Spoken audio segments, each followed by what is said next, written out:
Allah janjikan innal muttaqin fi jannati wa uyun. Sesungguhnya orang-orang yang bertakwa itu di mana? Di surga yang banyak mata airnya.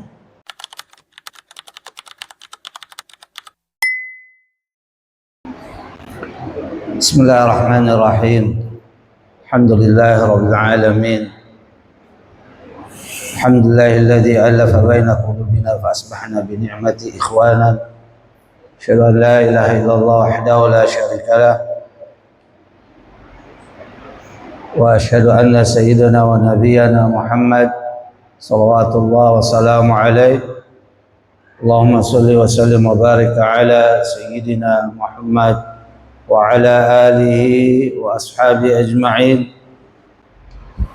Allahumma la sahla illa ma ja'altahu sahla wa anta taj'alul hazna was-sa'ba idza syi'ta sahla. Allahumma alhimna rushdana wa a'idna min syarri nafsina wahdina ila siratika mustaqim siratal ladzina an'amta 'alaihim ghairil maghdubi 'alaihim waladdallin.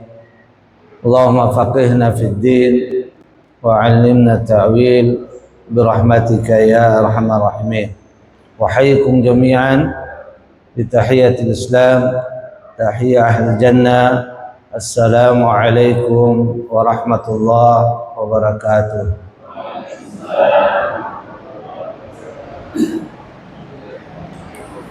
Yang terhormat Ketua IKAD Provinsi Maluku, Ustaz Imam, yang saya hormati Wakil Ketua Dr. Muhajir, serta para ustadz dan ustazah yang hadir pada kesempatan ini. Ada teman baik juga, karena beta panggil biasanya Abang Udin. Ini dari teman sampai jadi orang tua yang dekat dengan beta di pesantren, alhamdulillah. Karena menitipkan anaknya di pesantren, dan juga dari sisi derajat keluarga ada Meme di sini, Nenek Acang, masya Allah. Kita mau bicara apa lagi?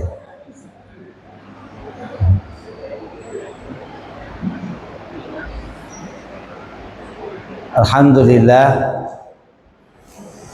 pagi yang baik tentunya di tempat yang Allah cintai. Masjid adalah tempat yang Allah cintai di bumi. Mudah-mudahan kita semua termasuk hamba-hamba Allah yang mendapatkan cintanya. Dan mudah-mudahan juga satu di antara 7 golongan yang akan mendapatkan naungan kelak di yaumil akhir. Sab'atun yudhilluhumullahu fi dhilli yauma la dhilla illa dhilluh. Salah satunya adalah rajulun qalbuhu mu'allaqun bil masajid, orang-orang yang selalu cinta dengan masjid. Semoga dengan syukur kita kepada Allah Rabbu Jalla wa Ala yang mengatur segalanya, sehingga hadirnya kita di tempat yang Allah cintai ini, dan semoga ini gambaran cinta kita dengan rumah Allah, sehingga kelak di yaumil akhir Allah kumpulkan kita semua di dalam Jannatul Firdaus, di surga yang paling tertinggi. Amin ya rabbal alamin. Salawat dan salam kepada panutan yang terbaik buat kita, contoh yang tiada duanya, role model dalam keluarga buat kita, dalam bermuamalah. Beliaulah tentu contoh yang terbaik. Beliaulah yang memiliki akhlak yang paling mulia. Baginda Rasulullah, Nabi yang mulia. Mudah-mudahan dengan izin Allah ridhonya Allah kita mendapatkan syafaatnya.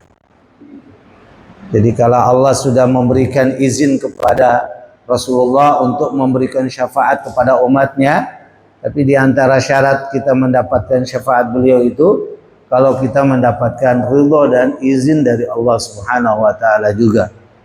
Nah, inilah yang harus kita doakan. Mudah-mudahan kita selaku umat dari baginda Rasulullah SAW, dan salah satu harus yang kita buktikan dalam hidup ini adalah memperbanyak salawat kepadanya. Allahumma salli wa sallim wa barik ala sayyidina Muhammad wa ala alihi wa sahbihi ajma'in. Teman-teman semua, ikhwah fillah, sapaan yang paling baik, innamal mu'minuna ikhwah. Sesungguhnya hanyalah orang-orang beriman itu yang bisa menjaga persaudaraan. Jadi kata ikhwah, ya, akhi fillah, sering terdengar dalam satu kalimat atau nasihat. Ya, kalau dalam ayat Allah katakan innamal mu'minuna ikhwah. Ya, kalau dalam bahasa Arab itu ikhwah itu bisa diartikan saudara kandung. Tetapi kenapa Allah sampai meredaksikan al-mu'minun, orang-orang beriman itu adalah ikhwah? Ya, berarti persaudaraan yang didasari iman itu adalah persaudaraan yang paling mulia. Karena kenapa? Ternyata saudara kandung, adik dengan kakak, kadang juga terjadi insiden, terjadi bentrok. Mungkin penyebabnya hal-hal yang sifatnya dunia. Jadi kalau orang beriman harusnya tidak ada bentrok, tidak ada baku pukul satu dengan yang lain, apalagi sampai baku potong. Kalau itu orang beriman, karena kita bilang ayat ini ikhwah, sekali lagi jamak dari kata akhun, saudara laki-laki. Tapi ikhwah maknanya persaudaraan di situ bisa buat laki-laki dan perempuan. Tapi orang Arab biasa menggunakan ini untuk saudara kandung. Tetapi dalam ayat yang dibacakan oleh anak kita tadi, ayat yang dibacakan itu Allah gunakan kata ikhwah, kata persaudaraan kepada orang-orang beriman. Bahkan didahului dengan adatul hasar, innama. Dan adatul hasar ini biasanya diterjemahkan sesungguhnya hanyalah. Jadi kalau misalkan innamal mu'minuna ikhwah, sesungguhnya hanyalah orang-orang beriman itu yang menjaga persaudaraan. Berarti yang tidak menjaga persaudaraan, imma dia kafir, imma dia orang muslim ngakunya tapi munafik, ya, atau fasik. Atau fasik. Tapi kalau orang beriman yang benar, yang lisannya benar-benar mengakui keimanan itu, diyakini di hati, harus direalisasikan dalam wujud nyata, yaitu menjaga persaudaraan di antara sesama. Nah, teman-teman semua, mengawali taujih atau nasihat, mungkin ya lebih pantas juga, saya nggak apa-apa kalau bilang nasihat. Karena Allah Subhanahu wa taala menyuruh juga untuk selalu memberikan nasihat ini satu dengan yang lain. Di antara teman-teman ikhwas semua bisa menasihati saya. Beta juga butuh nasihat dari yang lain tentunya. Watawasau, saling. Baik dalam kebenaran maupun dalam kesabaran atau dalam hal-hal yang baik. Kenapa mengawalinya dengan ayat tadi, ya, atau dengan sedikit makna ikhwah itu, supaya memaknai halal bihalal ini, dengan tema jalin soliditas, jalin apa?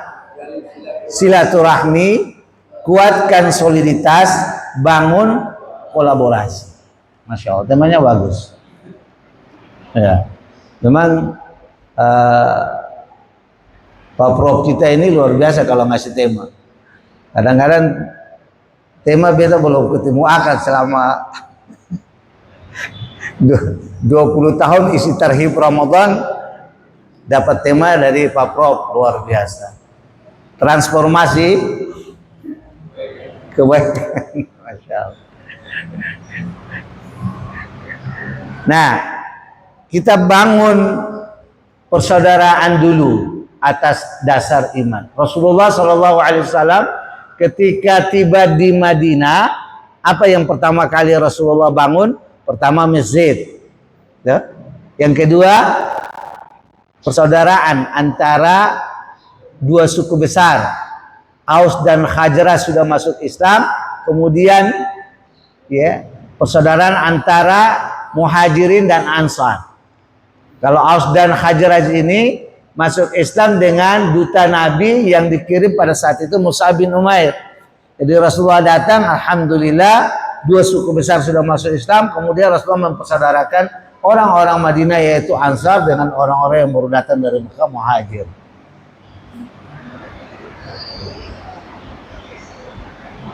Jadi halal bihalal yang selalu diadakan pasca Idul Fitri atau pasca Ramadan, teman-teman semua merujuk ke perjalanan sekian tahun sudah kemerdekaan kita. Bahkan kalau dilihat awal halal bihalal ini tahun berapa? 1948. Di saat ada disintegrasi bangsa, di saat ada konflik politik yang ada pada saat itu. Setelah 3 tahun kemerdekaan, maka Presiden Soekarno itu ingin sekali gimana supaya konflik-konflik yang terjadi di bangsa ini sampai terjadi disintegrasi itu juga bisa dileraikan, didamaikan, seperti ayat yang dibacakan tadi, fa aslihu baina akhawaikum. Kalau terjadi perselisihan, yo mari ketong damaikan. Yo mari ketong bikin leraikan perselisihan ini supaya adanya keharmonisan, adanya kedamaian. Itu yang diinginkan Bapak Presiden pertama kita. Maka ada seorang Kiai Haji, siapa namanya? Kiai Haji Wahab Hasbullah, yang menggagas adanya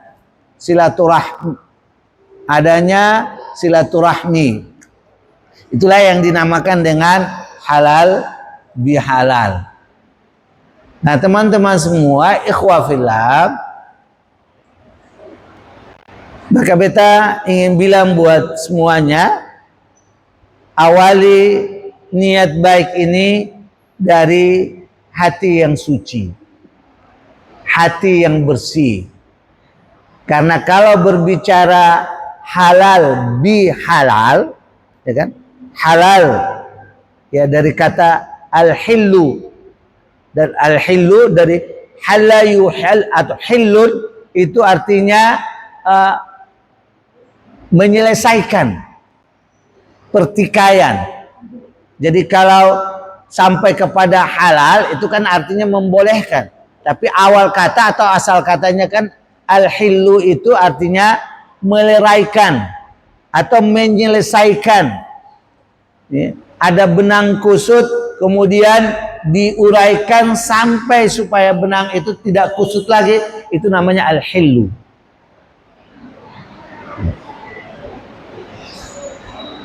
Supaya ini terjadi dengan baik setelah Ramadan ini, padahal sudah terisi dengan kebaikan-kebaikan kan selama Ramadan itu.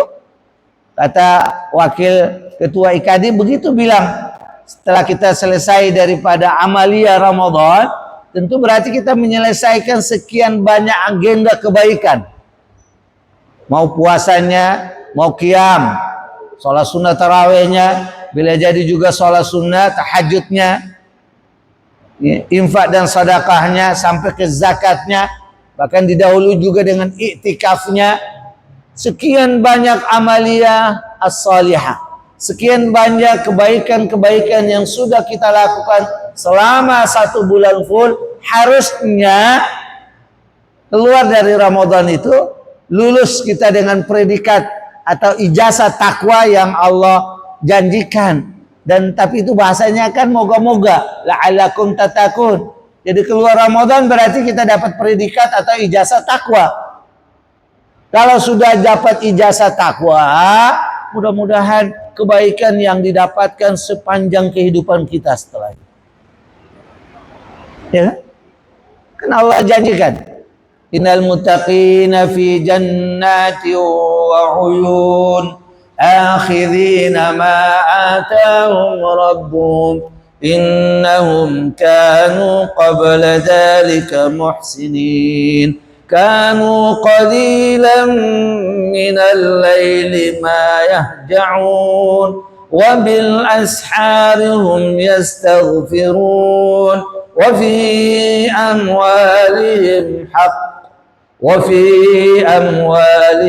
haqqun lis-sa'ili wal mahrum. Allah janjikan innal muttaqin fi jannati wa uyun. Sesungguhnya orang-orang yang bertakwa itu di mana? Di surga yang banyak mata airnya. Masya Allah. Ini dalam surat Az-Zariyat. Allah tegaskan dalam surat Ad-Dukhan. Allah sebutkan innal muttaqina fi maqamin amin. Sesungguhnya orang-orang yang bertakwa itu di zona aman itu orang bertakwa. Fi maqam amin, di tempat yang aman. Itu orang bertakwa kata Allah Subhanahu wa taala. Nah, dijelaskan oleh Allah fi maqamin amin itu fi jannati wa uyun. Kalau di dalam ilmu tafsir disebut dengan tafsir bil ma'thur, tafsir berdasarkan riwayat. Dan tafsir berdasarkan riwayat itu ada tafsirul Quran bil Quran, ada tafsir Quran bil hadis, ada tafsirul Quran bi qauli sahabat, ada tafsirul Quran bi kibar tabi'in. Ada Al-Quran dijelaskan oleh Allah, ayat Allah dijelaskan oleh hadis, ayat Al-Quran dijelaskan oleh perkataan sahabat, dan ada ayat Quran dijelaskan oleh seniornya tabi'in. Itu namanya tafsir bil ma'thur, berdasarkan riwayat. Contohnya banyak dalam tafsir Ibnu Katsir. Jadi tafsir Ibnu Katsir itu tafsir berdasarkan riwayat. Dalam surat Ad-Dukhan itu Allah langsung menyebutkan, Allah langsung jelaskan maqamun amin itu apa? Innal muttaqina fi maqamin amin. Allah bilang fi jannati wa uyun, di dalam surga yang banyak mata airnya. Nah, berarti ayat ini menjelaskan ayat sebelumnya. Tempat yang aman itu, zona aman itu adalah surga yang banyak mata airnya. Masya Allah. Tapi dalam surat Az-Zariyat Allah langsung sebutkan innal muttaqina fi jannati wa uyun. Langsung, sesungguhnya orang-orang yang bertakwa di dalam surga yang banyak mata airnya. Dijelaskan sifat-sifatnya orang bertakwa itu. Dan sungguh banyak dalam Al-Quran Allah jelaskan tentang sifat-sifat orang bertakwa. Di antaranya akhidina ma atahum rabbuhum innahum kanu qabla dzalika muhsinin kanu qalilan minal laili ma yahja'un wa bil ashari hum yastaghfirun wa fi amwalihim haqqul lisaili wal mahrum. Selalu mengambil, merespon suratul istijabah dengan apa yang diserukan oleh Allah. Terragu, sing bimbang, apa yang Allah katakan segera dikerjakan, perintah dilaksanakan, larangan dijauhi. Begitu orang bertakwa. Selalu di dunia berbuat baik, karena Allah janjikan surga itu di akhirat, bukan di dunia. Sehingga ayat yang menjelaskan tentang innahum kanu qabla dzalika muhsinin, dulu mereka di dunia selalu berbuat baik.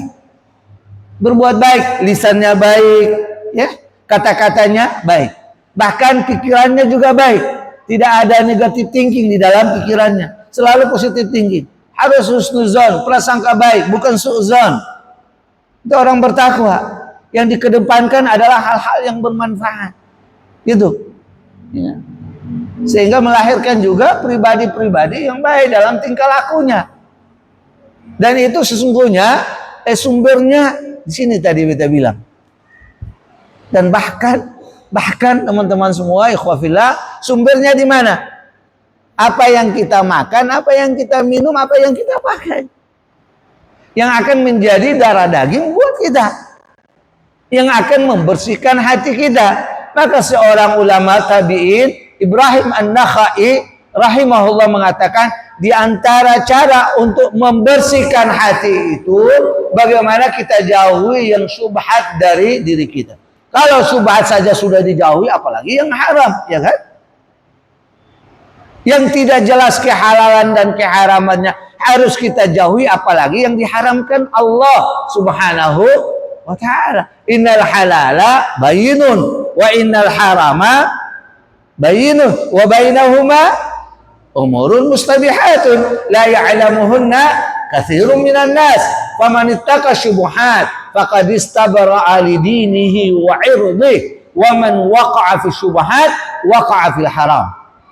Jelas Nabi bilang halal jelas, haram jelas. Di antara halal yang haram ini ada yang namanya apa?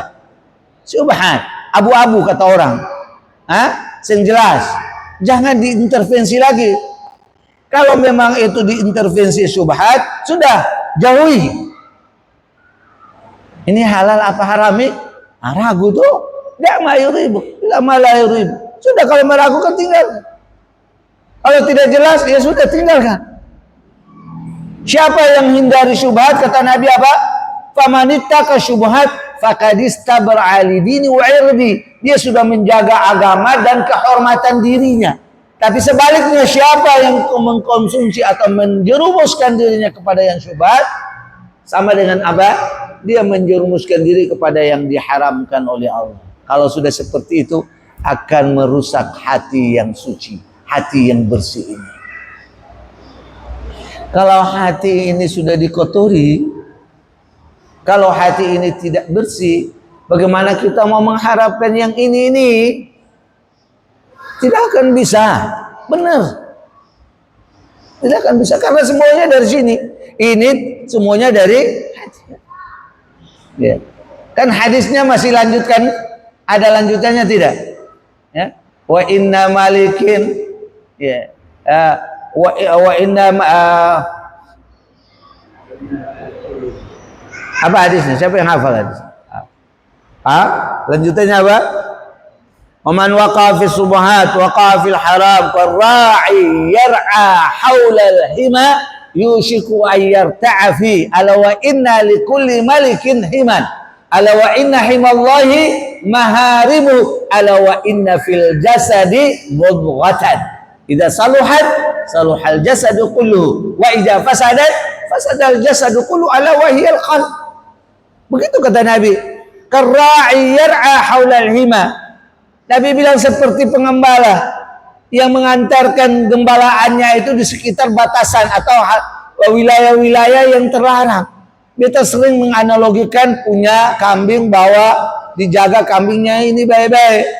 Ada kebun orang, ada kebun ini kemudian daun singkong, daun kasbinya, kata orang Ambon, daun kasbi itu keluar dari pagar. Lalu kambing ini lewat, dia makan itu daun kasbi itu. Walaupun daunnya di luar, tetapi itu sumbernya dari dalam. Begitu kata Nabi, karra'i yar'a haulal hima yushaku ayyar ta'fi. Khawatir dia, tukang gembalaan kambing ini takut jangan sampai kambing-kambing yang dibawa ini akan makan itu atau akan masuk kepada wilayah yang terlarang itu. Ala wa inna likulli malikin himan. Setiap penguasa itu punya aturan. Dan juga sama aturan Allah ada. Ya, Allah juga punya aturan. Allah punya batasan. Kalau sudah terlewat, ya sudah terlarang, ya jangan coba-coba. Ya. Apa yang menjadi batasan itu? Yang dilarang oleh Allah.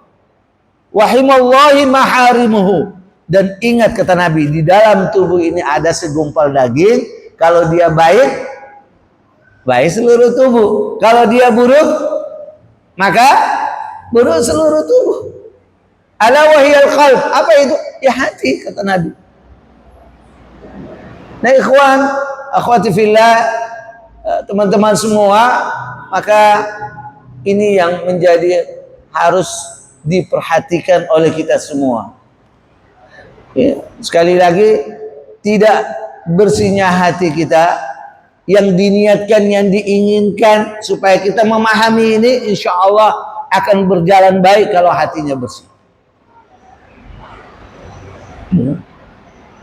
Dan mudah-mudahan amalia kebaikan yang begitu banyak dilakukan selama Ramadan, diantaranya adalah membersihkan hati. Man shoma Ramadhana imanan wa ihtisaban, apa?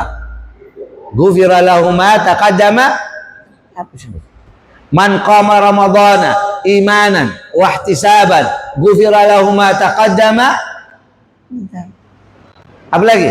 Man qama lailatal qadar imanan wa ihtisaban, ghufira lahu ma taqaddama min dzambi. Sahih semua hadisnya itu.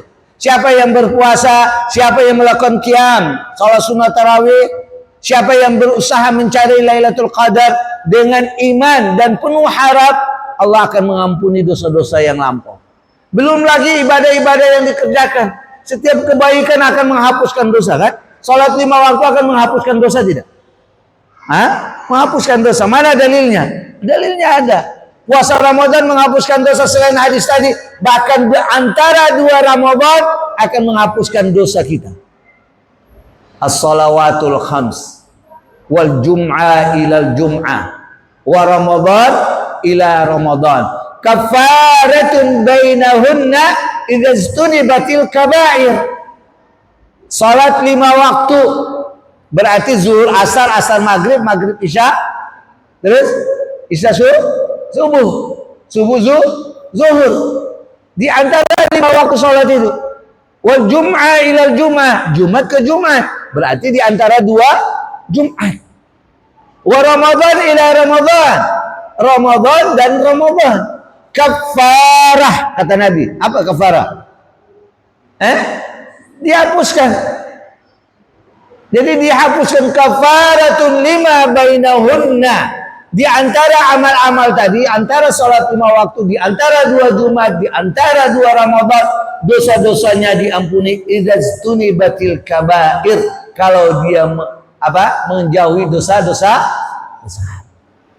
Berarti dosa besar tidak diampuni dengan amalan-amalan tadi. Dosa besar harus diampuni dengan apa? Bertaubat. Bertobat kepada Allah. Walaupun ada sebagian ulama mengatakan bisa saja kalau Allah berkehendak untuk mengampuni dosa-dosa besar itu, kecuali dosa syirik. Dan dasarnya ayat Allah, innallaha la yaghfiru ayyushraka bih wa yaghfiru ma duna dzalika liman yasha. Jadi kalau dosa syirik Allah tidak ampuni. Selain itu Allah ampuni, termasuk dosa besar yang lainnya. Jika Allah berkehendak. Nah, ikhwah fillah, teman-teman semua, maka sekali lagi mari kita memperhatikan kesucian hati ini. Bangun atau jalin silaturahmi, ya, kuatkan soliditas, bangun kolaborasi, diawali dengan bersihkan hati kita. Dan insya Allah keluar Ramadan jangan dikotori lagi. Jadi kalau ada seseorang berpuasa Ramadan, seseorang melakukan qiyam Ramadan, keluar masih ada penyakit hati, berarti tidak berhasil dengan ibadahnya selama Ramadan. Ya kan? Kam man sa'imin laisa min siyamihi illa al-ju' wal 'atas. Berapa banyak orang yang berpuasa tapi dia tidak mendapatkan pahala puasanya. Dia hanya mendapatkan apa? Lapar hausnya saja, kata Nabi. Kam min qa'imin laisa min qiyami illa sahru ta'ab. Berapa banyak orang yang melakukan qiyam, salat malam, tapi dia tidak mendapatkan pahala malamnya. Artinya pahala salat malam tidak didapatkan. Yang dia dapatkan apa? Rasa ngantuk dan lelahnya saja. Puasa hanya dapat lapar haus, sholat malam hanya dapat apa? Ngantuk dan lelah. Na'udzubillah min dzalik. Ya. Harusnya keluarnya kita dari bulan yang terbaik itu, dan tadi ayat yang dibacakan dalam surat Az-Zariyat dengan ciri karakter orang bertakwa, di dunia berbuat baik, malamnya dia sedikit tidur karena dia hidupkan malam dengan ibadah, di waktu sahur dia beristighfar memohon ampun, dia paham dan mengerti rezeki yang dia dapatkan itu ada hak orang miskin yang meminta maupun orang miskin yang tidak meminta, semuanya itu direalisasikan di bulan Ramadan. Dan mudah-mudahan itu ada pada kita semua. Ya? Itu yang pertama. Jadi mari kita bersihkan hati ini. Ya, jauhi penyakit hati. Kalau lebih daripada itu, sebenarnya cukup ayat-ayat yang dibacakan oleh anak kita tadi dalam surat Al-Hujurat itu diantaranya penyakit-penyakit hati, virus ukhuwah, virus persaudaraan. Bagaimana soliditas bisa dibangun, ya? Bagaimana bisa bangun silaturahmi atau jalin silaturahmi kalau ada penyakitnya. Sampai orang lebaran dia tidak akan datang ke saudara kandungnya. Ada. Kenapa tidak datang ke sana? Enggak mau. Ya, kalau bahasa kota sing mau onco. Ya, beta sing mau ke dia lah buat apa kamu ngapa? Saya tahu, bisa dijelaskan. Ada begitu. Ada begitu. Ya. Saudara kandung, adik dengan kakak tidak datang. Sampai pernah ada sampai meninggal karena tidak suka dengan kakaknya, sampai keluarganya, orang tuanya meninggal ketika kakaknya ini datang, diusir kakaknya itu. Ada yang seperti itu. Na'udzubillah. Jangan sampai. Ya. Makanya tadi diawali dengan kata ikhwa, yang artinya saudara kandung dalam bahasa Arab itu, tapi di dalam ayat ini Allah menggunakan kata ikhwa, saudara kandung itu untuk orang-orang beriman. Sehingga beta bilang apa, persaudaraan yang didasari keimanan itu lebih mulia, lebih kuat daripada persaudaraan di antara saudara kandung itu.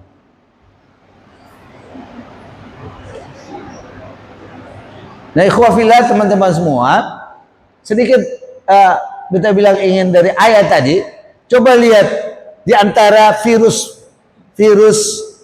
ukhuwah itu, penyakit persaudaraan. Jadi soliditas ini, ya kan, bangun kekuatan itu, bangun kesolidan kita, keukhuwan kita itu kalau tidak ada penyakitnya. Di antara ayat-ayat yang sungguh banyak tadi dibacakan itu penyakit ukhuwah. Pertama, coba lihat. A'udzubillahi minasyaitonir rajim. Ya ayyuhalladzina amanu la yaskhar qaumun min qaumin asa an yakunu khairan minhum wala nisa'un min nisa'in asa an yakunna khairan minhun. Itu satu, ya kan? Tidak boleh saling menghina. Hei orang-orang beriman, baik laki maupun perempuan, jangan kamu menghina yang lainnya, bila jadi yang dihina itu lebih baik, kata Allah. Asa ayyakunu khairan minhum, asa ayyakunna khairan minhun. Yang wanita jangan menghina wanita yang lain, yang beriman laki-laki jangan menghina laki-laki yang lain. Kata Allah, bukan kata beta. Jaga lisan ini, jaga bahasa kita. Wala talmizu anfusakum, kan? Jangan kamu menghina dirimu. Logikanya, akal kita berbicara tidak mungkin kita ini menghina diri kita sendiri. Tapi kenapa Allah bilang jangan menghina dirimu? Ya kan mayoritasnya tidak ada orang yang mencaci dirinya sendiri. Keluar dari rumah dia bilang beta ini ya suka melakukan perbuatan buruk ini. Nah, misalkan naudzubillah. Artinya tidak ada orang yang mencaci menghina dirinya. Tapi kenapa Allah bilang seperti itu? Bahkan dalam hadis juga ada Rasulullah mengatakan dalam makna bahwa Rasulullah bilang jangan kamu menghina atau mencaci ibu kandungmu atau ibumu. Ada itu. Dan akal sehat kita berbicara tidak akan mungkin seorang anak itu mencaci orang tuanya, apalagi ibunya. Tapi kenapa Rasulullah bilang jangan mencaci menghina orang tuamu, ibumu? Ternyata dipahami bahwa di saat kita menghina mencaci orang lain, orang akan membalas. Jangan kamu mencaci ibumu. Maksudnya kalau kita mencaci ibu fulan, ibu fulana, maka orang yang kita mencaci orang tuanya dia bilang, ibu juga begitu. Nah, itu sama berarti kita mencaci menghina orang tua sendiri.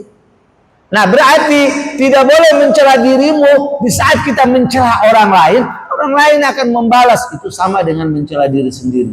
Wala talmizu anfusakum. Wala tanabazu bil alqab. Jangan panggil, jangan memanggil dengan gelar-gelar yang buruk. Ya, baik dari warna kulitnya itu sering. Beta sering kasih contoh itu kisah Ummul Mukminin Aisyah radhiyallahu anha dan Sofia radhiyallahu anha. Dua-duanya Ummul Mukminin, istrinya Nabi. Pernah dengar ceritanya kan? Ya, pernah dengar tidak? Sofia itu orangnya apa? Kalau dilihat dibaca dalam sejarah para sahabat, sejarah Nabi, mungkin diceritakan kisah Sofia itu orang yang berpostur tubuh pendek. Sofia itu pendek. Jadi kalau dalam riwayat mau naik bigol, selalu naik di atas paha Nabi lalu diangkat dengan pahanya Rasulullah yang mulia itu. Masya Allah. Ya. Dong mau buka pintu sapar istri susah ya. Naik oto buka pintu do para istri naik kira-kira. Tapi ibu-ibu biasanya begitu kah? Suaminya pada buka pintu do. Ada yang goyang-goyang kepala begini. Rasulullah sampai ngangkat istrinya dengan payang. Ustaz Abdurrahman itu kalau marah-marah sedikit bawa motor kencang-kencang dulu baru rem tiba-tiba.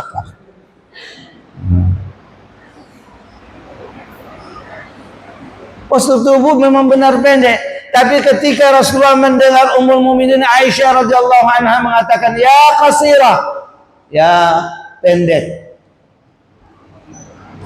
Benar tidak bahasa ini dengan kondisi fisik Sofia? Benar.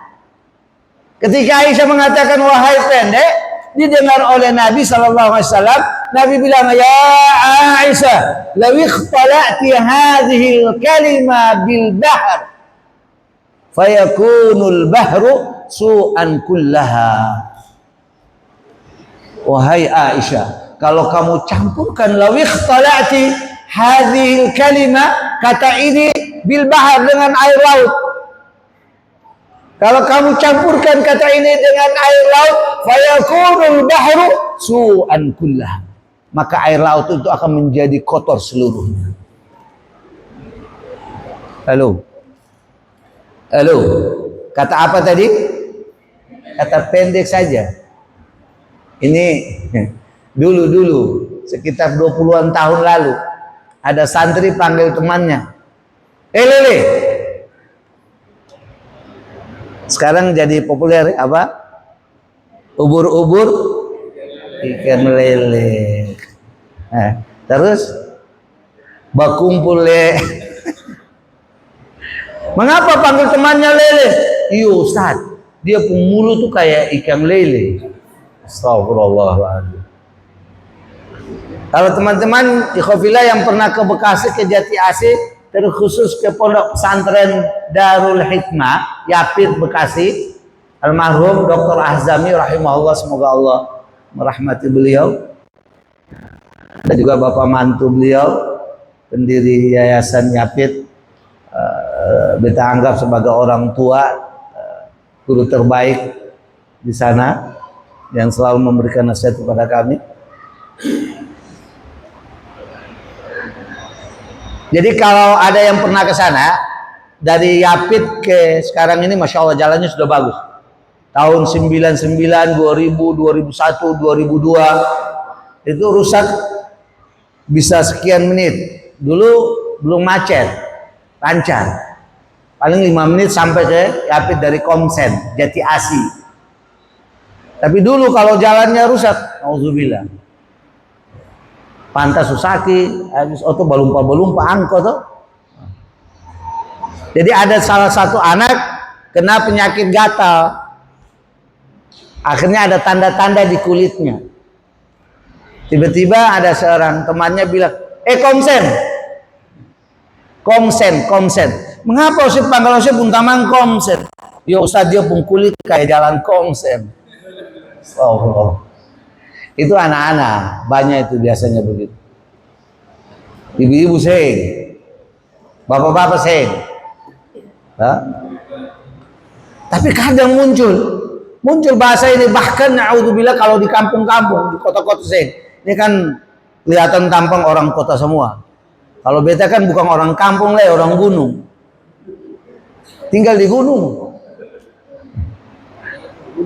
Tadi saja ada tukang ojek satu datang lihat, Ustaz, ayam ini bagus Dan dia bilang, Ustaz, ayam utang boleh, ayam utang.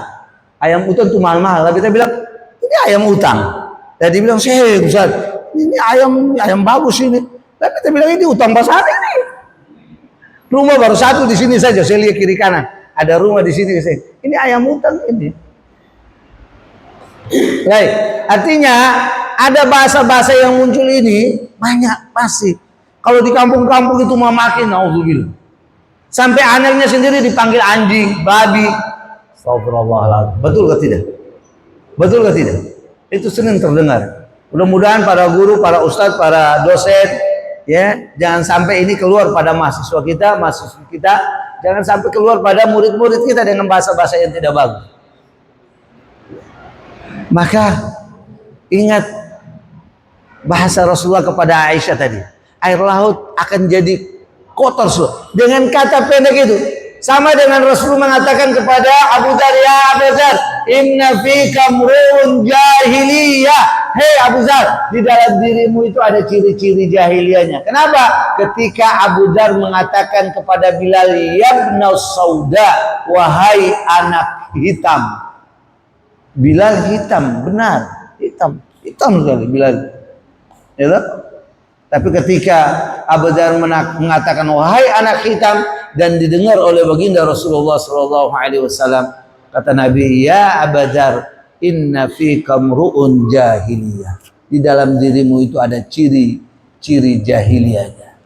Nah ini diantara jangan sampai juga memanggil atau memberi gelar yang buruk. Wala tanabazu bil alqab bi'sal ismul fusuqu ba'dal iman wa man lam yatub fa ulaika humudz zalimun. Bahkan ayat berikutnya, ya allazina amanu jatanibu katsiran minadh-dhann inna ba'dadh dhanni itsmun wa la tajassasu wa la yaghtab ba'dukum ba'da ayuhibbu ahadukum ay ya'kula lahma akhihi maitan fakarihtumu wattaqullaha innallaha tawwabur rahim. Di antara penyakit virus persaudaraan itu adalah apa tuh? Tidak boleh ghibah, tidak boleh mencari aib-aib orang, tajasus. Tidak boleh. Harusnya virus-virus tadi atau penyakit-penyakit ukhuwah ini harus kita sembuhkan. Dan yang harus kita awal itu tadi apa? Bersihkan hati. Bersihkan hati. Ada satu lagi perkataan siapa? Imam Bukhari tidak salah dalam kitab Tibun Nabi, dalam buku pengobatan ala Nabi yang ditulis oleh Imam Ibnu Qayyim al-Jauzi rahimahullah. Di awal-awal buku itu Imam Ibnu Qayyim menceritakan tentang penyakit hati, dan beliau mengumpamakan ya hati itu bagaikan penguasa, pemimpin. Ya, sementara anggota tubuh yang lain ini adalah rakyatnya, adalah bawahan-bawahannya, tentara-tentaranya. Jadi kalau pemimpinnya tidak bagus, ya itu akan memberikan dampak yang tidak bagus juga buat rakyatnya. Kalau di atasnya, ya kalau di dalam rumah, mohon maaf para ayah, para ibu yang ada di rumah, orang tua kurang, akan memberikan dampak kepada anaknya.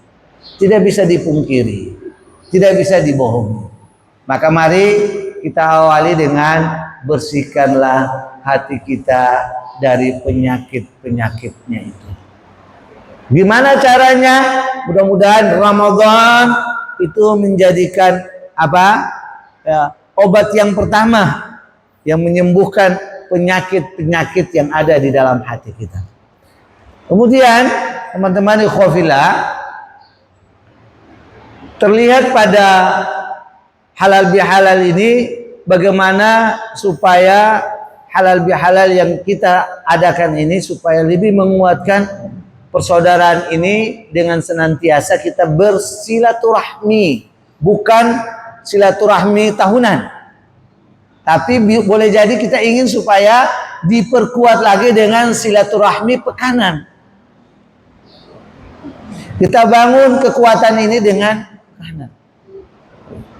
Kalau tahunan itu terlalu kelamaan, potong harus bertemu setiap minggu, buat rutinitas kita bertemu supaya semakin kuat. Kan silaturahmi itu apa? Membangun kasih sayang, silah hubungan. Ar-Rahim itu kasih sayang. Jadi menguatkan ini kan, kalau semakin banyak bertemu, insya Allah semakin banyak juga rasa tahu, rasa ingin, dan juga akan menimbulkan atau menghasilkan apa? At-ta'awun, tolong menolong, ya. Kalau sudah lihat, selalu tahu apa sih kekurangan saudara saya ini, kelemahannya apa, dan apa yang bisa saya berikan kepada dia. Kira-kira apa yang dia butuh, gitu kan? Tapi kalau 1 tahun 1 kali, ya alhamdulillah juga. Tapi sebaiknya setiap pekan bisa bertemu. Ya. Kalau teringat dengan ada teman dulu di Madinah, saking sudah rindunya, memang kondisi lingkungan di fakultas atau di Universitas Madinahnya kadang-kadang membuat pertemuan itu terbatas, khawatir dicurigai ini kelompok apa berkumpulnya di sini terus, ya misalkan seperti itu. Itu di tahun 95-an. Tahun 95-an itu Madinah, di Jamiah Universitas Madinah, Masya Allah, sampai-sampai ada beberapa teman bikin agenda mabit di hotel yang bukan sekarang dilihat di kota Madinah. Hotel di Madinah di tahun 95-an itu belum ada yang bagus. Ya mungkin kalau teman-teman yang biasa ke Madinah itu, ya Hotel Oberoi itu yang bagus, mungkin sedikit bagus. Sekarang kalah jauh tuh Oberoi. Ya. Tapi yang lain-lainnya, lihat, ya Allah, mabitnya di hotel juga di Madinah itu. Satu waktu ada saya ikut kegiatan mabit, kemudian ada teman-teman dari Makassar bikin acara mabit juga di lantai yang berbeda. Ketika saya turut, Abdurrahman, antum ada bikin acara di sini? Anda panggil lagi temannya itu, Mat, sapaan yang enaknya namanya Ahmad, Mat, ente juga ada bikin acara di sini. Jadi ketemunya di mana? di hotel. Khawatir acara yang seperti ini dibuat di kampus tidak akan kondusif, tidak akan nyaman. Nah akhirnya kita mensiasati pertemuan rutin setiap pekan. Gimana caranya? Silaturahmi ini dibangun setiap pekan, walaupun 3 orang. Main bola, selesai main bola duduk. Ya masing-masing punya kegiatan apa yang mau dilaporkan, lapor. Pertemuan silaturahmi 3 orang saja, 3 orang. Kadang 2 orang saja duduk sambil kopi, ada teh atau apalagi kue roti cane, atau tamis, roti yang besar itu, yang besar. Nah, itu namanya tamis juga. Kalau ketemu sambil cerita, baca ayat 1, 2, 3 ayat atau 1 halaman, sambil cerita saja. Ada yang datang, ayo silakan duduk mari bareng. Jadi enak gitu. Tapi kalau mau bikin kelompok yang lebih besar, rasa takutnya luar biasa. Tapi masya Allah, walaupun 2 orang, walaupun 3 orang, setiap pekan ketemu rasanya beda. Maka bersihkan hati, ya, jalin silaturahmi ini, hubungan kasih sayang ini harus diintenskan, dirutinkan. Dan kalau ada orang yang tidak intens, 1 bulan baru dia datang ketemu, ini bila jadi ada penyakit apa tuh? Penyakit apa? Yang pertama tadi, penyakit apa? Cinta apa? Mal. Apa cinta mall? Mall. Cinta mall. Mall diambil dari kata mal. Malun, harta. Mall. Cinta mall. Ada cinta apa lagi? Pekerjaan. Semua waktu kerja. Kayaknya tidak ada waktu istirahat. Semuanya full time untuk bekerja di depan laptopnya. Ya, sekarang mungkin juga di depan HP-nya sudah cukup bisa bekerja. Masya Allah. Jadi luar biasa. Sehingga pertemuan pekanan tidak bisa. Padahal silaturahmi kalau seandainya dibangun setiap pekan, walaupun tadi 2 orang datang terus bertemu, insya Allah tumbuhkan kasih sayang. Para elit politik sibuk dengan partainya misalkan, ini contoh, sibuk dengan rapat-rapatnya sehingga tidak ada pertemuan lagi. Kapan ketemunya? Kalau acara-acara besar saja, tidak ada kasih sayangnya, kering hati ini. Jadi kalau bicara baca Al-Quran saja, jangan baca Al-Quran lama-lama, itu di sana lagi. Benar, wallahi demi Allah teman-teman ikhwafillah, ini orang sudah sibuk dengan politik. Sudah banyak bicara anggaran sekian-sekian, ya, resesnya di mana dan seterusnya. Sehingga pada satu waktu ada acara besar, ada yang mau tilawah, pesan dulu, akhi baca Al-Quran jangan lama-lama,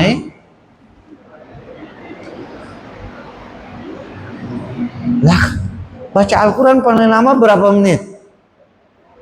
Yang tadi yang nggak sampai 5 menit yang tadi dibacakan oleh anak kita tadi. Nggak sampai 5 menit. 1 halaman tidak cukup 5 menit. Ya, setelah acara itu ada musiknya. Pling. Berapa menit 1 kali lagu? Dengan lompat-lompatannya itu. Karena pada saat itu acaranya besar. Ya. Bukan di sini, bukan di sini. Bukan di sini, sono, jauh sono. Iya. Dan itu menjadi masukan.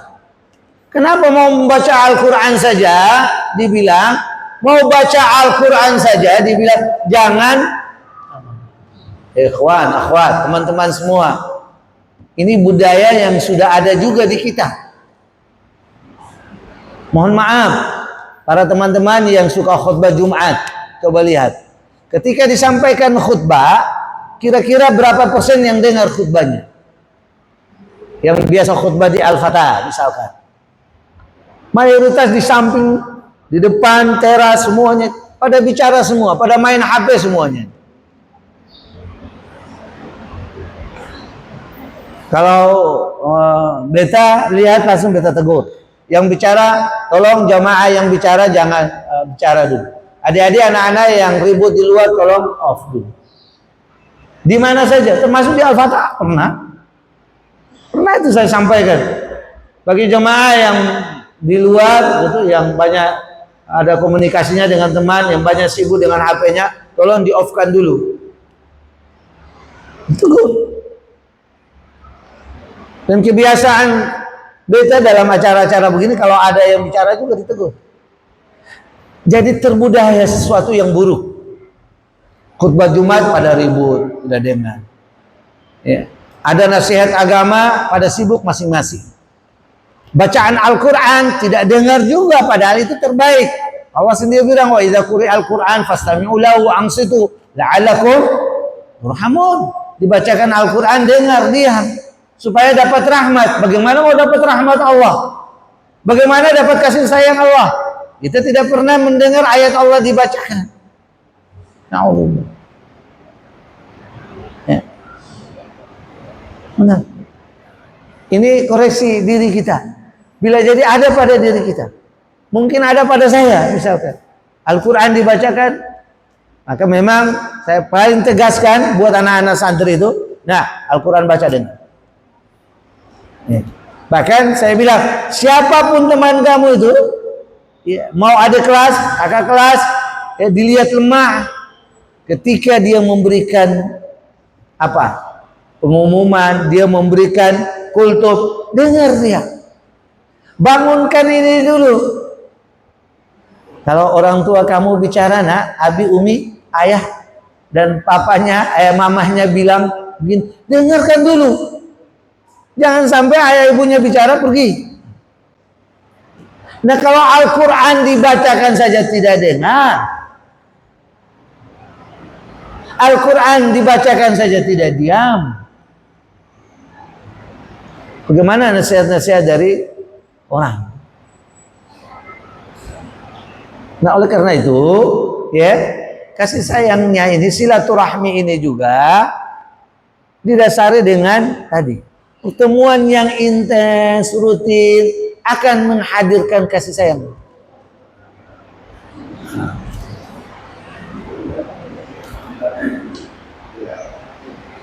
Sehingga kalau tidak datang, kenapa ya? Kalau sudah seperti itu berarti insya Allah hatinya sudah. Tapi kalau teman, ya, keluarga sendiri kayak tadi, itu tidak bersih hati, sudah sakit, bahkan mati hatinya. Kalau hatinya mati ya sama dengan orang apa? Kalau hatinya sudah mati seperti apa? Orang kafir kan? Innalladzina kafaru sawa'un 'alaihim a'anzartahum am lam tunzirhum la. Nah, mudah-mudahan ini menjadi satu nasihat buat beta juga, buat semuanya, bahwa pertemuan-pertemuan kita yang didasari dengan hati yang bersih, insyaallah akan menumbuhkan apa? Kasih sayang di antara kita. Tidak ada kebencian, baik kebencian yang lewat tulisan-tulisan dimuat, ya, di sosmed, ya, sosial media misalkan, ya, di mana lagi, di grup-grup, ya, ataupun dalam bahasa-bahasa sampai kita interaksi. Kadang-kadang lihat muka wajah baik, masya Allah, tapi mungkin hatinya saya nggak tahu suka atau tidak. Satu waktu berkumpul sahabat, datang seseorang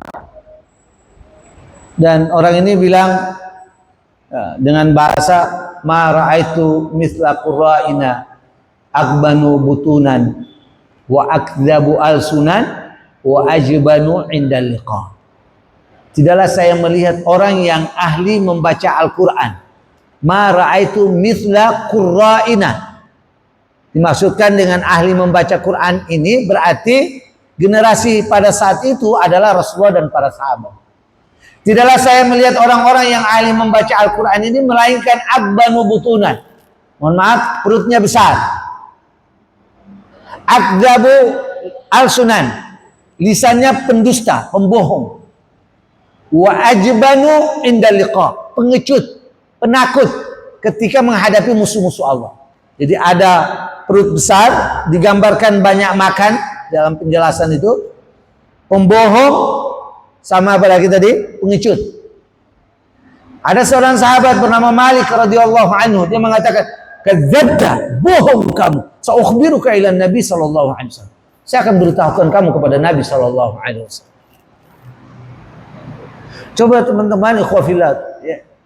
Jadi ya komunitas, kelompok, organisasi, ya, lembaga pemerintahan, ya, mungkin lembaga sosial, swasta, dan juga mungkin partai dan seterusnya. Satu, bisa saja terjadi, ya kan? Datang seseorang yang mengatakan seperti itu, bahasa-bahasa yang tidak suka, ya, sampai mengatakan dan dimaksudkan adalah Rasulullah dan para sahabatnya. Maka sahabat yang paham ini, yang tanggapnya cepat, yang mengerti apa yang dia maksudkan, bohong kamu. Saya akan beritahukan kamu kepada Rasulullah. Tapi ternyata apa? Ketika sahabat ini datang kepada Rasulullah, ternyata orang ini lebih dulu nyampainya. Lebih dulu sampainya. Sampainya itu Rasulullah berada di atas onta beliau sallallahu alaihi wasallam. Ketika sampai dan pada saat itu Nabi tidak melayaninya. Bahkan Nabi dengan ontanya berjalan. Dan akhirnya dia mengajar, megang pelana onta Nabi. Ya Rasulullah, nakhudu wa nal'ab. Ya Rasulullah, kami hanya bersenda gurau. Kami hanya bermain, ya Rasulullah. Nakhudu wa nal'ab. Bersenda gurau, bermain. Begitu kata dia. Apakah Rasulullah berhenti? Ya, tidak. Rasulullah tetap berjalan dengan ontanya. Sampai terseret kakinya. Kata Abdullah bin Umar radhiyallahu anhuma, saya melihat kakinya terseret-seret sampai keluar darah dari kakinya. Masih dengan bahasa yang sama. Nakhudu wa nal'ab ya Rasulullah. Kami bersenda gurau, kami bermain. Maka baginda Rasulullah SAW kemudian membacakan satu ayat Allah. Wala in sa'altahum la yaqulunna innama kunna nakhudu wa nal'ab. Qul abillahi wa ayatihi wa rasulihi kuntum tastahzi'un. Kalau kamu tanyakan mereka ya Muhammad, wala in sa'altahum la yaqulunna, mereka akan mengatakan innama kunna nakhudu wa nal'ab, kami hanya bersenda gurau, kami hanya bermain kok. Ya, ada orang-orang yang seperti itu ada dalam organisasi kita, dalam lembaga kita, dalam keseharian kita, dalam bertetangga, ada itu orang-orang begitu, ada.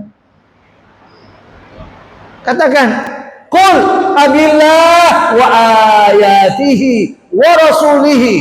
Apakah kepada Allah, ayat-ayatnya dan Rasulnya kuntum tastahzi'un, kalian menghina, melecehkan. Katakan. Maka teman-teman ikhwafillah, ya, tentunya ya,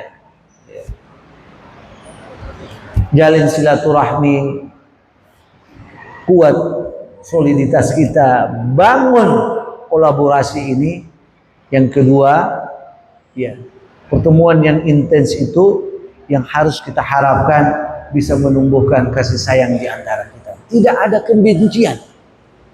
Ya, baik lewat tadi, ya, tulisan-tulisan yang kita share di grup-grup, ya, di media, ataupun dalam bahasa komunikasi kita. Jangan ketemu rasanya seperti tadi tuh. Tapi keluar kata-kata yang tidak bagus, keluar perbuatan-perbuatan yang tidak diinginkan. Akhwat fillah, teman-teman semua, bahwa halal bihalal ini juga yang kita inginkan adalah, ya, dengan tema ini kita ingin juga adalah kebermanfaatan buat banyak orang. Ketika silaturahmi, kira-kira apa hasilnya, manfaatnya? Ketika kita jaga ukhuwah soliditas ini, kira-kira manfaatnya apa? Ketika kita berkolaborasi bersama, ya, berbaur, ya, kira-kira manfaatnya apa? Itulah yang harus dilihat. Dan sering satu hadis yang menjadi moto saya itu, khairun nas anfa'ahum linnas. Sebaik-baiknya manusia, Rasul mengatakan, memberikan manfaat buat yang lain. Jangan sampai kita hadir membuat perpecahan. Jangan sampai kita bersama bergabung kemudian membuat permusuhan. Tapi apa yang bisa didapatkan oleh orang lain dengan kehadiran kita? Kebermanfaatan kita dirasakan, dinikmati oleh banyak orang. Bagaikan seekor lebah begitu. Lebah itu kalau dia makan, yang dilihat apa? Ya kan, yang baik-baik kan? Bukan seperti lalat kan, datang ke cumberan, ke tong sampah, ke bangkai, bukan. Lebah itu pasti datang ke saripati bunga, diambil yang baik-baik.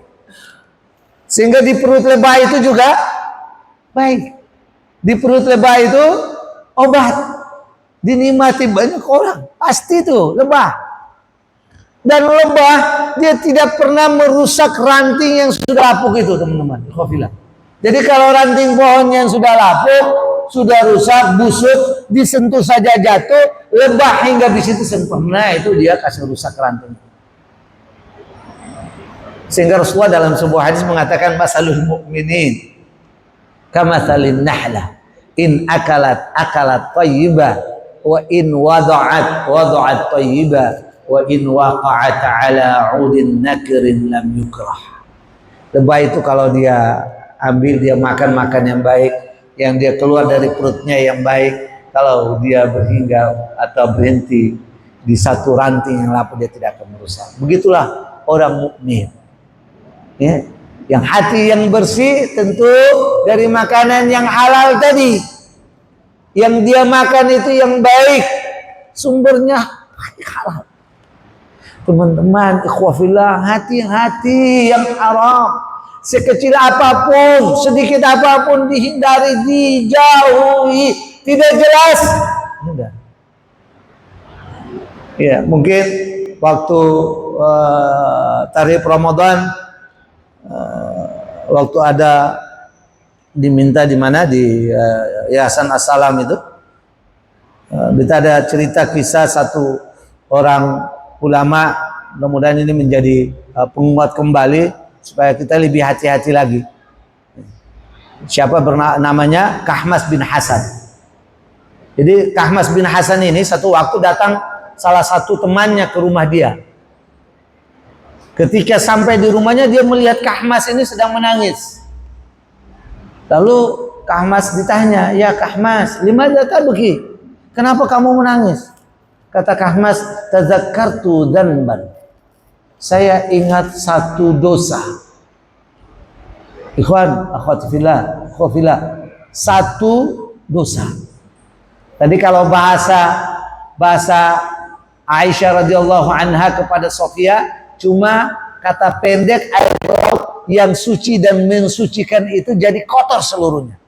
Bangkainya jadi halal, dia jadi busuk semuanya. Karena satu kata pendek saja. Ini Kahmas cuma satu dosa juga. Kenapa kamu menangis ya Kahmas? Tazakkartu dzanban, bukan dzunub. Dzanbun satu dosa, dzanbani dua dosa. Dzunub dosa. Saya ingat satu dosa saja. Ayu dzambin hada. Dosa apa itu wahai Kahmas? Ceritalah Kahmas. Data yaumin, satu hari, zarani akhun li, saya punya saudara datang ke rumah bersilaturahmi. Fastaraitu lahu samakan, saya beli ikan dan saya hidangkan dia ikan. Wa akala, dia makan ikan itu. Di saat dia makan, wa qumtu ila haitin jarun li, waktu dia makan ikan itu saya berdiri di kebun milik tetangga saya. Kebun milik tetangga saya. Apa yang dia lakukan Kahmas ini? Fa akhaztu qit'atan min at-tin. Saya ambil segumpal tanah, segumpal. qit'ah. Fa akhadtu qit'atan minat tin. Saya mengambil cuma segumpal tanah saja. Buat apa segumpal tanah ini? Wa ghassala yadahu. Saudara saya yang makan ikan tadi membasuh tangannya dengan tanah yang saya ambil dari kebun tetangga saya. Apa yang terjadi? Wa abki arba'ina sanatan. Saya menangis selama 40 tahun. Selama dia ingat perbuatan ini, dia menangis. Selama dia ingat dosa ini, dia menangis. Cuma mengambil segumpal tanah saja, akhwat, ikhwafillah, teman-teman semua, hanya mengambil segumpal tanah. Hati-hati. Dan itulah salafus saleh. Itulah para ulama-ulama dahulu. Sangat takutnya luar biasa. Satu dosa membuat mereka menangis. Setiap ingat dosa itu menangis. Setiap ingat dosa itu menangis. Dan dosanya tadi coba lihat. Cuma segumpal tanah, bukan mengambil 1 senti. Kalau 1 senti diukur berapa panjangnya? Sekian meter itu. Ya kan? Kalau 1 senti. Kalau panjangnya 1000 meter. Ini hanya segumpal tanah saja. Hati-hati, hati-hati akan terpengaruh buat keluarga kita. Oleh karena itu, dari ini kita harus berusaha untuk menjaga apa yang kita konsumsi, yang kita makan, yang kita minum, yang kita pakai. Karena itulah yang akan menjadi darah daging buat kita. Mudah-mudahan ya, lewat itu apa yang bisa kita berikan. Ucapan, bahasa-bahasa kita pasti bahasa yang baik. Perbuatan kita seperti lebah tadi. Di saat kita diamanahkan, apa saja posisinya, di mana saja, hatta di masjid pun insya Allah pasti kita akan memberikan kebaikan. Ketika kita berada di luar, hidup bertetangga, masyarakat merasa kenyamanan dengan kehadiran kita. Ketika kita berada di kampus, kita mengajar juga, dosen maupun mahasiswa yang bersama kita insya Allah dapat kebaikannya. Ketika kita diamanahkan untuk ya bersama teman-teman di parlemen, mudah-mudahan teman-teman yang lain mendapatkan manfaat juga dari kita. Begitulah ya yang ingin kita hadirkan, artinya dengan halal bihalal ini saya ingin katakan buat kita, dengan tema besar ini, bagaimana kita bisa memberikan manfaat buat yang lainnya, apapun keahlian yang kita miliki. Dan lagi-lagi semuanya itu bersumber dari diri kita. Semoga Allah Subhanahu wa taala ya memberi kebaikan buat kita. Pertemuan ini pertemuan yang diridhoi, dicintai oleh Allah Subhanahu wa taala. Saya yakin bahwa yang hadir duduk di sini juga banyak yang lebih dan tahu dari saya, hanya saling memberikan nasihat saja, tawasau satu dengan yang lainnya. Ada kebaikan-kebaikan yang didapatkan, mudah-mudahan kebaikan-kebaikan ini dibawa dan menjadi bekal buat kita dalam hidup ini sampai kapan? Sampai ketika Allah memanggil kita. Semoga Allah Subhanahu wa taala juga bisa membimbing kita bersama anak dan keluarga kita di rumah. Karena itulah yang menjadi modal utama ya, kebaikan kita di yaumil akhir. Dan kita inginkan kita dengan anak-anak Allah kumpulkan di dalam surga ya. Allah masukkan kita dengan anak-anak keturunan kita, keluarga besar kita di dalam surga Allah Subhanahu wa taala. Jangan sampai di antara satu keluarga itu yang Allah masukkan ke dalam surga, ada yang dimasukkan ke dalam neraka. Na'udzubillah. Mudah-mudahan Allah membimbing kita bersama anak-anak kita. Kalau saya terus terang saja bersama anak-anak secara biologis maupun anak-anak secara ideologis, santri-santri yang kami bersama mereka, mudah-mudahan juga menjadi anak-anak yang soleh dan solehah, yang ahlul Quran, yang Allah jadikan sebagai keluarganya dan orang-orang yang terpilih ya di sisinya Allah Subhanahu wa taala. Mudah-mudahan juga kehadiran kita ya di mana saja ya akan dirasakan manfaatnya oleh banyak orang. Amin ya rabbal alamin. Wallahu a'lam bisawab. Itu yang bisa kita sampaikan. Yang benar dari Allah, yang salah dan keliru dari diri mohon dimaafkan. Aqulu qouli hadza astaghfirullah al-azim wa lakum. Assalamualaikum warahmatullahi wabarakatuh. Insyaallah langsung doa ya. Iya, halal bihalal senang ada tanya jawab.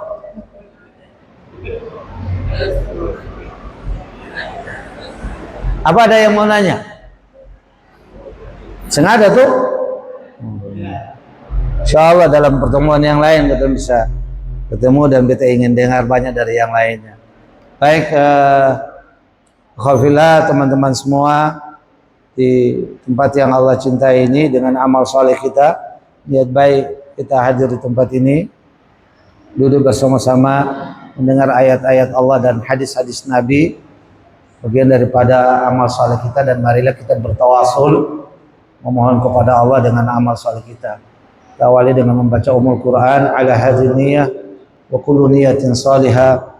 Al-Fatihah. A'udzubillahi minasyaitonir rajim. Bismillahirrahmanirrahim. Bismillahirrahmanirrahim. Hamdan syakirin, hamdan na'imin, حمدا يوافي نعمه ويكافئ مزيدا. يا ربنا لك الحمد كما ينبغي لجلال وذيق وعظيم سلطانك. الحمد لله رب العالمين. اللهم صل وسلم وبارك على سيدنا محمد وعلى ال سيدنا محمد. اللهم ارزقنا العافيه، اللهم ارزقنا العافيه، اللهم ارزقنا العافيه. اللهم عافنا في بدننا، اللهم عافنا في سمعنا، اللهم عافنا في بصرنا. لا إله إلا أنت سبحانك إنا كنا من الظالمين. لا إله إلا أنت سبحانك إنا كنا من الظالمين. لا إله إلا أنت سبحانك إنا كنا من الظالمين. ربنا ظلمنا أنفسنا وإن لم تغفر لنا وترحمنا لنكونن من الخاسرين. اللهم اقسم لنا من خشية ما تحول به بيننا وبين معصيتك، ومن طاعتك ما تبلغنا به جنتك، من اليقين ما تهون به علينا مصائب الدنيا. اللهم متعنا بأسماعنا وأبصارنا وقوتنا أبدا ما أحيتنا، واجعله الوارث منا، واجعل ثأرنا على من ظلمنا، وانصرنا على من عادانا، ولا تجعل الدنيا أكبر همنا، ولا تجعل الدنيا أكبر همنا، ولا تجعل الدنيا أكبر همنا، ولا مبلغ علمنا، ولا تسلط علينا بذنوبنا من لا يخافك فينا وما لا يرحمنا. اللهم لا تدع لنا في مقامنا هذا ذنبا إلا غفرته، ولا عيبا إلا سترته، ولا دينا إلا أتيته، ولا مريضا إلا شفيته، ولا جاهلا إلا علمته، برحمتك يا أرحم الراحمين. اللهم انصر المسلمين المستضعفين في فلسطين. اللهم انصر اخواننا المسلمين المجاهدين في سبيلك في غزة وما حولها.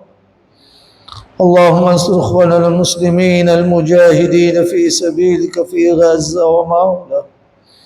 اللهم انصر اخواننا المسلمين المجاهدين في سبيلك في غزة وما حولها. اللهم انصرهم، اللهم انصرهم، اللهم انصرهم على أعدائك أعداء الدين من اليهود والنصارى والظالمين والمنافقين والمشركين والشيوعيين يا رب العالمين. اللهم يا رب لك الحمد ولك الشكر. لا إله إلا أنت يا رب. Ya Allah ya Rahman ya Rahim, ampunilah dosa-dosa kami ya Allah. Ya Allah, kami hamba-hambamu yang lemah ya Rabb. Banyak dosa dan kesalahan telah kami buat ya Rabb. Terimalah amal ibadah kami selama Ramadan ya Allah. Jadikanlah amal-amal dan ibadah-ibadah kami sebagai penghapus dosa-dosa kami ya Rabb. Ya Allah ya Rahman ya Rahim, bimbinglah kami menjadi hamba-Mu yang taat dan tunduk kepadamu ya Rabb. Ya Allah ya Rahman, ampunilah dosa kami, Ampunilah dosa kedua orang tua kami ya Allah. Ampunilah dosa ayah ibu kami ya Rabb, terutama ibu kami ya Rabb. Ya Allah, ibu yang telah mengandung kami 9 bulan lamanya, yang melahirkan kami antara hidup dengan mati, ya Allah, yang memberikan asinya tanpa pamrih ya Rabb, yang bangun di tengah malam dikala kami bangun, dikala kami sakit. Ibu yang telah berkorban untuk kami di setiap waktu ya Rabb. Begitupun ayah kami ya Allah, yang berjuang menghabiskan waktu pagi sampai sore sampai malam ya Rabb. Kami belum bisa membalas jasa baik ayah ibu kami ya Rabb. Dan di antara mereka telah Engkau panggil ya Rabb, hanya dengan doa dan permohonan. Kami harap ya Rabb, doa kami terdengar, doa kami diijabah oleh-Mu ya Rabb. Apabila di antara mereka telah Engkau panggil ya Allah, lapangkan dan luaskan kuburan mereka ya Rabb. Sinari kuburan mereka ya Allah. Berikanlah cahaya di dalam kuburan mereka ya Allah. Jadikanlah amal kebaikan mereka sebagai teman mereka di alam kuburnya. Ampunilah dosa-dosa mereka ya Allah.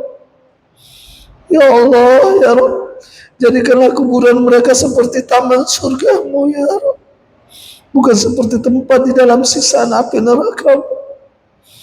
Ya Allah ya Rahman ya Rahim, apabila di antara kedua orang tua kami masih bersama kami di dunia ini ya Rabb, kami doakan ya Allah, kuatkanlah mereka untuk ibadah kepada-Mu. Bimbinglah mereka di jalan yang lurus ya Allah. La ilaha illa anta subhanak. Engkau maha kuat ya Rabb. Kuatkanlah kami dan sehatkanlah kami bersama anak-anak kami ya Allah. Ya Allah, bimbinglah anak-anak kami menjadi anak-anak yang soleh dan solehah. Kami hanya bagian daripada asbab saja ya Rabb. Kami bagian dari perantara saja ya Allah. Bila jari kami pun masih lalai dan lemah dalam bersama anak-anak kami ya Rabb. Ya Allah, bimbinglah anak-anak kami menjadi anak-anak yang cinta kepada Al-Quran, anak yang cinta kepada-Mu ya Allah, cinta kepada Rasul-Mu. Ya Allah, kuatkanlah kami dan kuatkanlah anak-anak kami dalam menghadapi ujian dalam tantangan hidup ini ya Allah. Ya Allah ya Rahman ya Rahim, jadikan anak keturunan kami anak yang taat, anak yang berbakti kepada kedua orang tua, anak yang memberikan manfaat kepada siapa saja ya Allah. Ya Allah ya Rabb, jadikanlah kami orang yang selalu memberikan manfaat kepada yang lain ya Allah. Rabbana hab lana min azwajina wa dhurriyyatina qurrata a'yun waj'alna lil muttaqina imama waj'alna lil muttaqina imama waj'alna lil muttaqina imama. Allahumma innaka anta ta'lam anna hadhihi al-qulub qad istama'at ala mahabbatik والتقت على طاعتك وتوحدت على دعوتك وتعاهدت على نصرة شريعتك ووثق اللهم رابطتها وأدم ودها واهدها سبلها واملها بنورك الذي لا يخبو واشرح صدورها بفيض الإيمان بك وجميل التوكل عليك واحيا بمعرفتك وأمتها على الشهادة في سبيلك وأمت على الشهادة في سبيلك وأمت على الشهادة في سبيلك إنك نعم المولى ونعم النصير. صلى اللهم على سيدنا محمد وعلى آله وصحبه وسلم. سبحان ربك رب العزة عما يصفون، سلام على المرسلين والحمد لله رب العالمين. Assalamualaikum warahmatullahi wabarakatuh.